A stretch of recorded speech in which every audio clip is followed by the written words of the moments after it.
Good morning friends, তোমরা সবাই কেমন আছো? আশা করি তোমরা সবাই ভালো আছো। সকাল সকাল উঠে বিছানাপত্র গুছিয়ে আজ সোজা চলে গেলাম দুপুরের মেনুতে।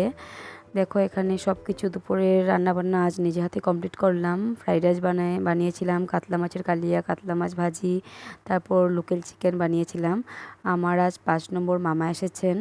উনি এসে চিকেনটাকে কেটে টেটে সব কিছু পরিষ্কার করে দিয়েছেন। আমি নিজে হাতে সব কিছু করেছি। এখানে মা ভাই আমরা খেতে বসে পড়েছি দুপুরবেলা, কারণ আজ তাড়া ছিল, কারণ বিকালবেলা প্রিপারেশনও অনেক নেওয়ার বাকি।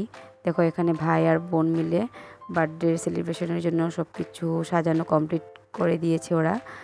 আর আমার ছেলেও রেডি অলমোস্ট। তারপরে দেখো এখানে সবাই মিলে কেক কাটিং করা হচ্ছে, খুব ভালো লাগছিল। আর আমার সন্ট মা, যে আমার বোনের মেয়েটা, ও এত কিউট শোনা, ও মানে কেকটাও নিজে কাটবে বলে কি এক্সাইটমেন্ট, খুব ভালো লাগছিল।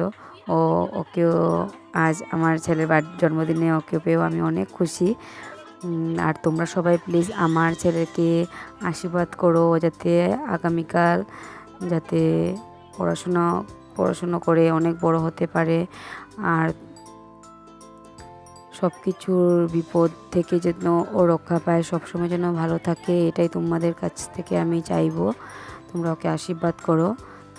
এইভাবে আজকের বার্থডে সেলিব্রেশন আমরা করলাম। ছোট্ট ঘরের বেশি কাউকে বলিনি, ওর কিছু ফ্রেন্ডকে বলেছিলাম, আর আমার বাড়ির সবাই মেম্বাররা মিলে করেছি, তেমন একটা বড় করে করিনি।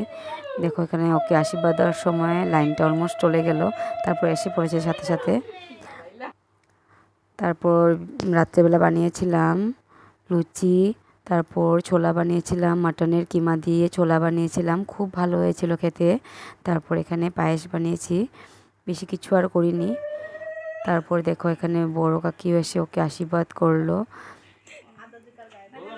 তারপর আমি ওকে পায়েস খাইয়ে দিলাম।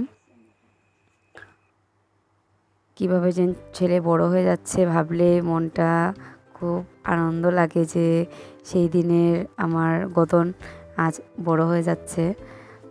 এইভাবে দেখো সবাইকে খাওয়া দাওয়া দিতে বসে পড়েছি। রাত্রিবেলার ডিনারটা এইভাবেই সারলাম, সবাই মিলে আনন্দ ফুর্তি করে। আর আজকের ব্লগটা আমি এখানে শেষ করছি। তোমরা সবাই ভালো থেকো, সুস্থ থেকো, বাই।